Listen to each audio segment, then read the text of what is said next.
WhatsApp everyone, welcome back to the channel. तो हम लोग पढ़ रहे थे अकाउंटिंग इक्वेशंस और अकाउंटिंग इक्वेशंस की 2 वीडियोस मैं ऑलरेडी अपलोड कर चुका हूं, जिसके अंदर हमने एक इक्वेशन बेस्ड क्वेश्चन करे हैं, दूसरे में हम लोगों ने फॉर्मूला बेस्ड क्वेश्चन करे थे।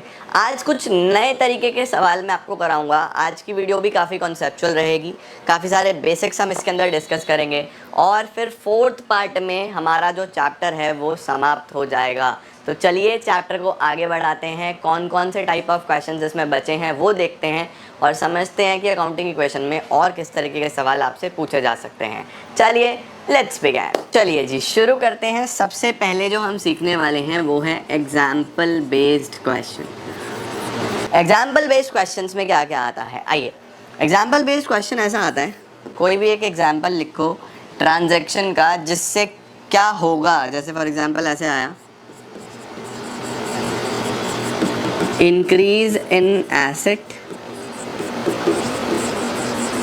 and increase in capital।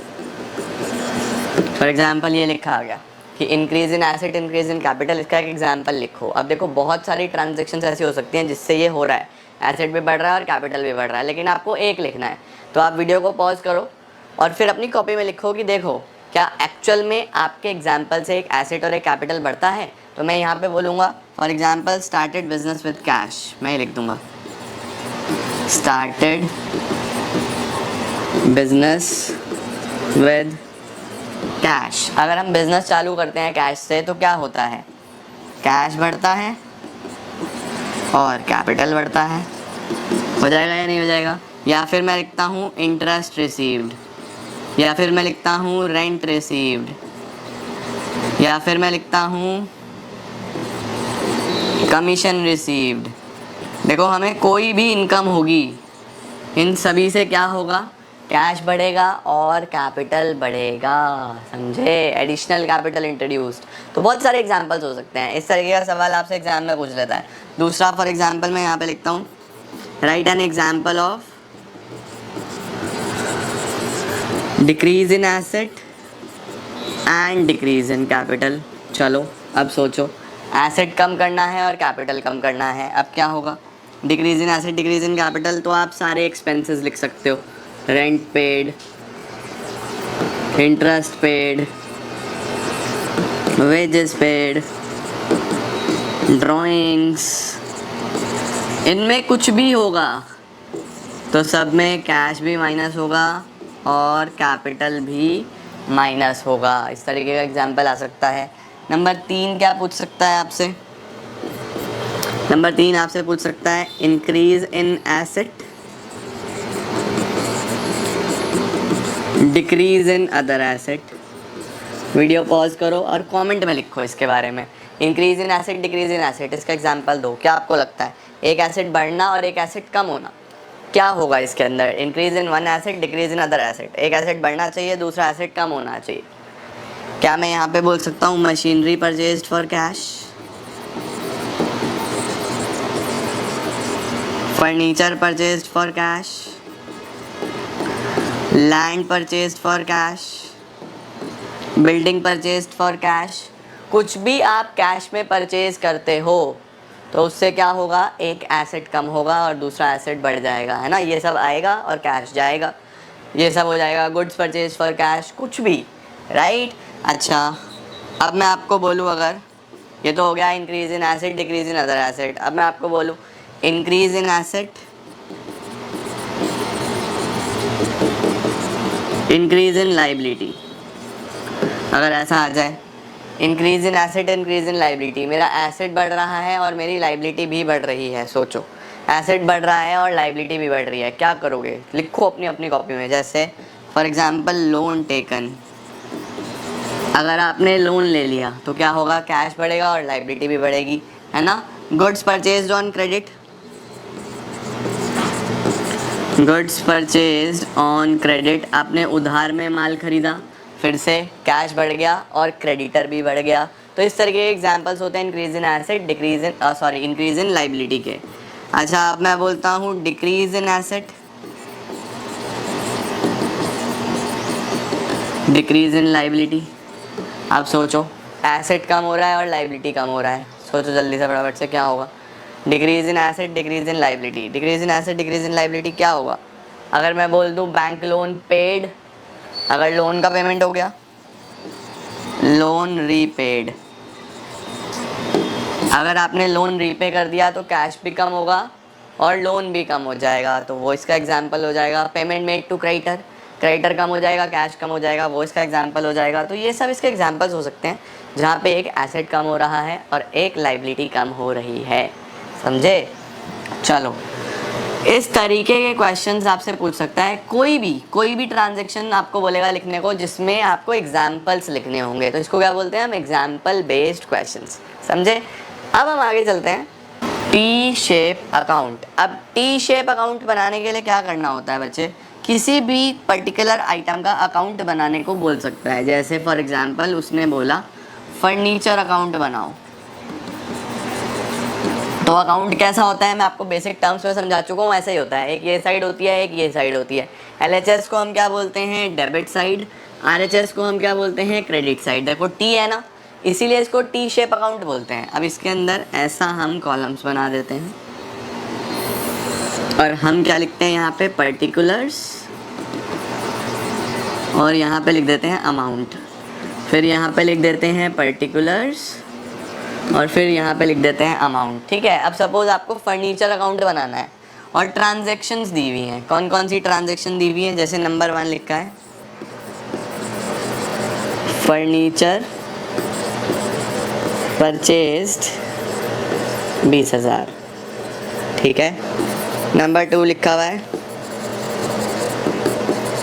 Furniture again purchased 5,000। फिर लिखा हुआ है डेप्रिसिएशन ऑन फर्नीचर 3,000। फिर लिखा हुआ है फर्नीचर सोल्ड 7,000। फिर लिखा हुआ है फर्नीचर डिस्कार्डेड 5,000। अब देखो ऐसा आया, 5 ट्रांजैक्शन आई और आपको बोला फर्नीचर का टी शेप अकाउंट बनाओ। तो टी शेप अकाउंट बनाने के लिए बच्चों कुछ रूल्स हैं जो आपको पहले सीखने हैं। उन रूल्स को क्या बोलते हैं हम? CLEAR।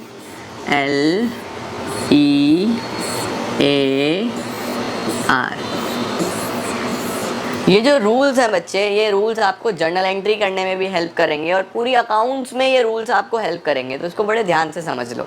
ये 5 चीज़ें हैं। C stands for capital, L stands for liabilities, E stands for expenses,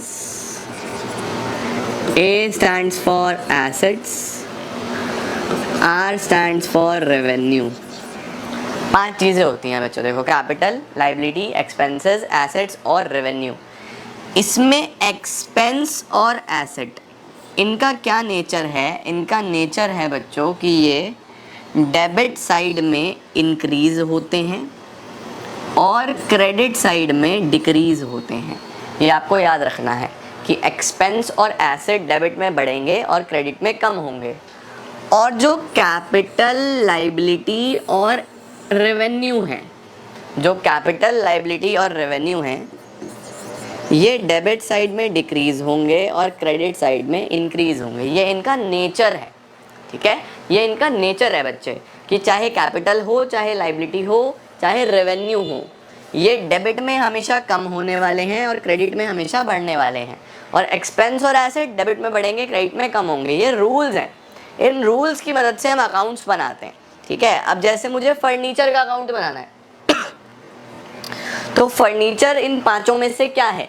furniture एक एसेट है ना। अब एसेट का क्या रूल चलेगा? डेबिट में बढ़ेगा, क्रेडिट में कम होगा। डेबिट में बढ़ेगा, क्रेडिट में कम होगा। तो आओ चेक करते हैं। ये फर्नीचर है, मुझे पता चल गया कि ये डेबिट में बढ़ता है और क्रेडिट में कम होता है। अब देखो, अगर मैंने फर्नीचर खरीदा, परचेज्ड, तो फर्नीचर बढ़ेगा ना। खरीदा तो फर्नीचर आ गया मेरे पास, किधर बढ़ेगा? डेबिट साइड में। तो मैं यहाँ पे लिखूंगा नंबर 1 पे 20,000 रुपये मेरा फर्नीचर बढ़ गया। डेबिट साइड में लिख दिया मैंने क्योंकि बढ़ता है।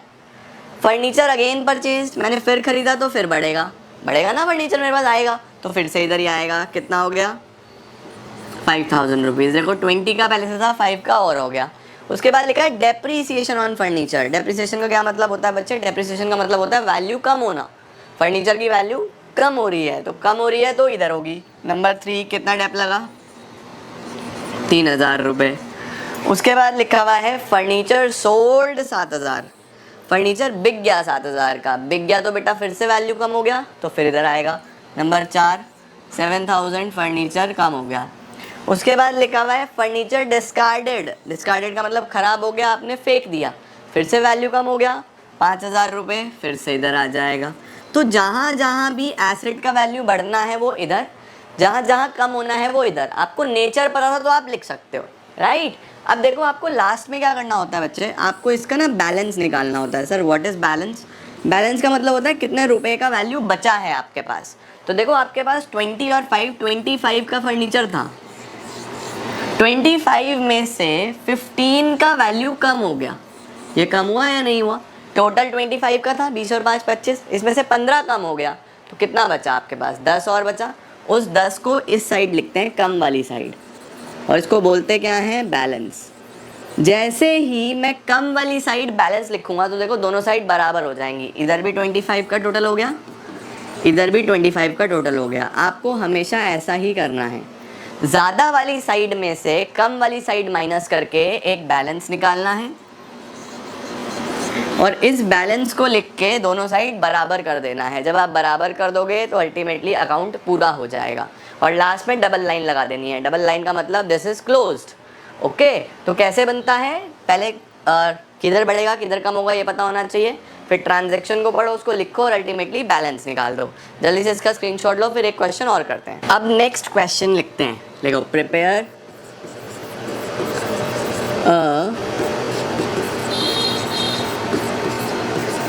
T shape account for capital. एक टी शेप अकाउंट बनाना है, इस बार किसका? कैपिटल का बनाना है, ठीक है। ट्रांजैक्शंस का दी हुई है number 1,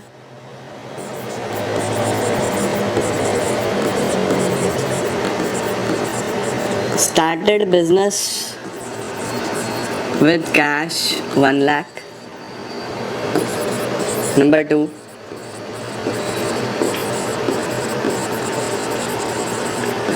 goods purchased for cash 20,000. Number 3,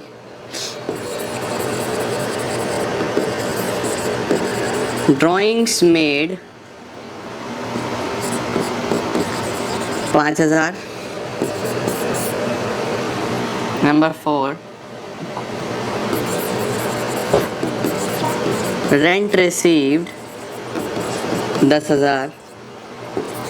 Number 5,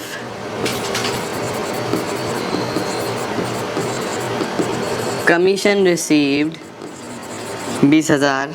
अब हमें इसका टी शेप अकाउंट बनाना है, तो आप लोग को क्या करना है? वीडियो पॉज करनी है और कोशिश करो बनाने की। इतने मैं फॉर्मेट बना देता हूँ। हमें बनाना है कैपिटल अकाउंट।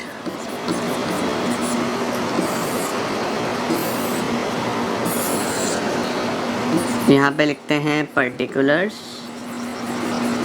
अमाउंट,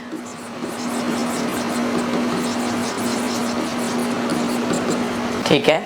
अब देखो जब हम कैपिटल की बात करते हैं ना बच्चे, तो कैपिटल कौन सी साइड में इंक्रीज होता है आपको क्लियर वाला रूल देखना है, ठीक है। कैपिटल क्रेडिट में बढ़ेगा और डेबिट में कम होगा, ये कैपिटल का नेचर है। ऑलराइट, अब देखो जैसे आपने बिजनेस स्टार्ट करा, started business with cash 1 lakh, 1 lakh रुपए से बिजनेस स्टार्ट करा तो कैपिटल बढ़ जाएगा। कैपिटल बढ़ेगा तो किधर आएगा? इस साइड आएगा, तो हम यहाँ पे लिखेंगे 1 लाख रुपीज़। दूसरा लिखा हुआ है गुड्स परचेज्ड फॉर कैश। अब देखो अगर गुड्स खरीदे हैं कैश में तो क्या इम्पैक्ट होता है? स्टॉक बढ़ेगा और कैश कम होगा।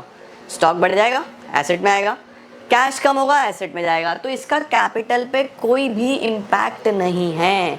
अगर इसका कैपिटल पे कोई भी इम्पैक्ट नहीं है तो ये सिर्फ और सिर्फ आपको कंफ्यूज करने के लिए दिया गया है और कुछ नहीं है। तो आप इस पर्टिकुलर ट्रांजैक्शन को लिखोगे ही नहीं, you will just ignore it, ये रिकॉर्ड ही नहीं किया जाएगा, ठीक है। नेक्स्ट क्या है, ड्राइंग हुई है 5,000 रुपये की। बच्चे अगर ड्राइंग हुई है तो कैपिटल कम हो जाएगा, तो वो इधर आ जाएगा। नंबर 2 ये आ जाएगा बेसिकली नंबर 3, 2 तो आएगा ही नहीं, कैपिटल कम होगा 5,000 रुपये से। नेक्स्ट क्या है, रेंट मिला 10,000 रुपये का, रेंट मिला तो कैश बढ़ेगा कैपिटल बढ़ेगा, कैपिटल बढ़ेगा, यहाँ पे लिखेंगे 10,000। नंबर 4 रेंट बढ़ गया। नंबर 5 कमीशन रिसीव्ड 20,000, कमीशन मिला तो फिर से कैपिटल बढ़ेगा, तो वो भी यहीं पे आएगा 20,000। तो अब देखो आपके पास टोटल कितना कैपिटल हो गया, 1,30,000।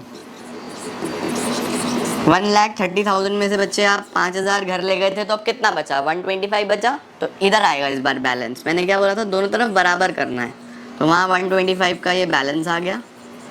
अब देखो दोनों साइड 1,30,000 टोटल हो गया, ठीक है। तो 1,00,000, 10 और 20 130, 130 minus 5 is 125। This is the final capital का अकाउंट। तो दिस इज हाउ गाइस हम लोग टी शेप अकाउंट बनाते हैं। अब आप लोग को क्या करना है, आप जो भी बुक्स फॉलो करते हो उसके अंदर आज एग्जाम्पल बेस्ड और T shape account based questions try करो। अगली क्लास में मैं आपको इक्वेशन बेस्ड के एडवांस क्वेश्चंस कराऊंगा और अकाउंटिंग क्वेश्चंस को एंडिंग की तरफ लेके चलेंगे।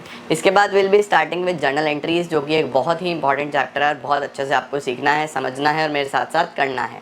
Thank you so much guys for joining in today. Video को लाइक कर देना यार, शेयर करना सभी फ्रेंड्स के साथ और चैनल को सब्सक्राइब ज़रूर करना। Thank you so much.